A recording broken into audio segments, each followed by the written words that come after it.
வெள்ளப்பாக புட்டுல add பண்ணிடலாம். இந்த வெள்ளப்பாகும் எல்லா பக்கமும் போகிற மாதிரி பொறுமையாக நல்லா கிளறி விடுங்க. கட்டி சேர்ந்துடக்கூடாது, நல்லா உதிரி உதிரியாக இருக்கணும். ஃபைனலாக எடுத்து வச்சிருந்த ஏலக்காய் பொடியும் சேர்த்துக்கலாம். ஏலக்காய் பொடியும் எல்லா பக்கமும் போகிற மாதிரி நல்லா கிளறி விட்டுக்கோங்க. அடுத்ததா 1லேருந்து ஒரு 2 ஸ்பூன் நெய் சேர்த்துக்கோங்க. அவ்வளோதான், கம கம புட்டு ரெடி. பார்க்கவே நல்லா கலர்ஃபுல்லாக இருக்கு.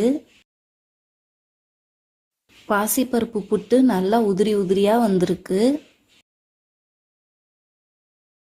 இந்த பாசிப்பருப்பு புட்டு ரொம்ப சத்து நிறைந்தது. நவராத்திரியில் வரும் வெள்ளிக்கிழமைகளில் அம்பாளுக்கு